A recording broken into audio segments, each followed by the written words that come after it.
Hamas एक फ़िलिस्तीनी संगठन जिसने बीते 7 अक्टूबर की सुबह इजराइल देश पर हमला किया। हमास का दावा है कि इजराइल पर उन्होंने अल अक्सा मस्जिद में हुई तोड़फोड़ के बदले में करीब 5000 से ज़्यादा रॉकेट दागे।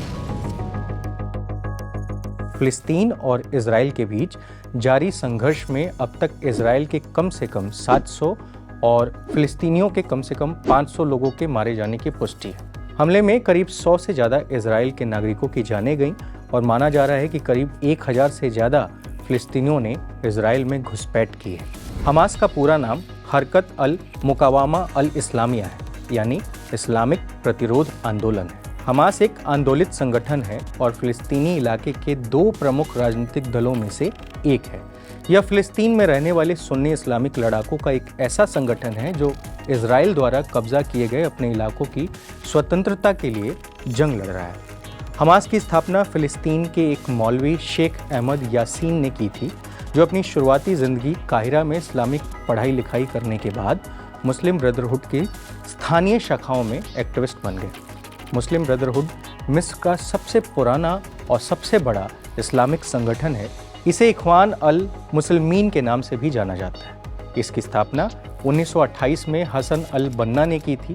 वेस्ट बैंक, गाजा और पूर्वी यरूशलेम पर इजराइल के कब्जे के खिलाफ मौलवी शेख अहमद यासीन ने दिसंबर 1987 में गाजा में मुस्लिम ब्रदरहुड की पॉलिटिकल शाखा के रूप में हमास की स्थापना की। स्थापना के बाद हमास का इरादा फ़िलिस्तीनी इस्लामिक जिहाद यानी कि PIJ का मुकाबला करना था। वर्ष 1988 में हमास ने अपना एक चार्टर पब्लिश किया जिसमें इजराइल के विनाश और इजराइल में एक इस्लामी समाज की स्थापना करने का ऐलान किया। हमास ने अपने इस चार्टर में मौजूदा वक्त के इजराइल को इस्लामिक भूमि बताया और यह इजराइल के साथ किसी भी स्थायी शांति समझौते को खारिज करता है।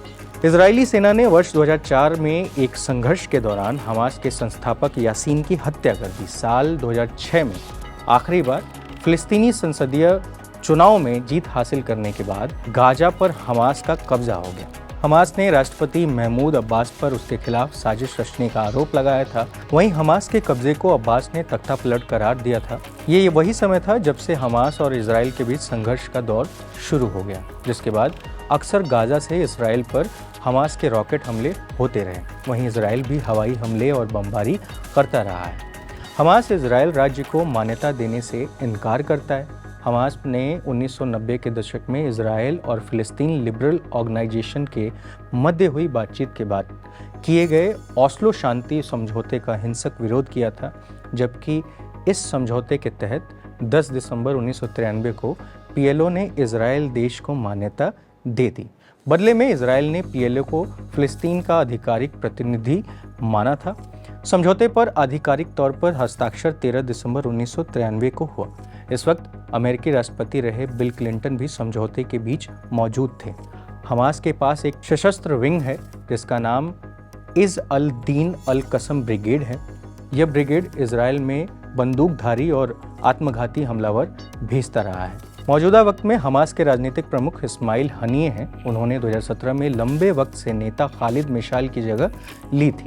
रिपोर्ट के मुताबिक इस्माइल हनिये 2020 से कतर की राजधानी दोहा से हमास के लिए काम कर रहे हैं। हमास के हमले के बाद से इजराइल में मौतों के आंकड़े लगातार बढ़ते जा रहे हैं।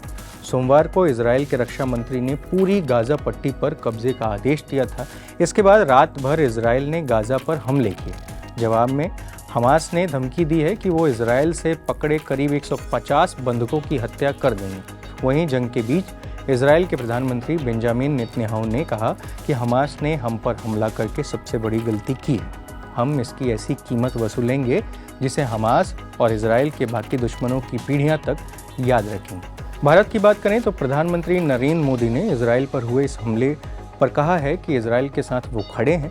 भारत ने संघर्ष विराम की अपील भी की है। हालांकि अगर भारतीय इतिहास को देखा जाए तो भारत फिलिस्तीन की मांगों का समर्थन करता रहा है। साल 1947 में भारत फिलिस्तीन के बंटवारे के खिलाफ खड़ा था। 1970 के दशक में भारत ने PLO और उसके नेता यासीर अराफत का समर्थन किया था। इसके बाद 1975 में भारत ने PLO को मान्यता दी थी। 1988 में भारत ने फिलिस्तीन को एक देश के रूप में औपचारिक तौर पर मान्यता दी थी। फिलहाल गाजा और इजराइल के बीच ये जो जंग है वो जारी है।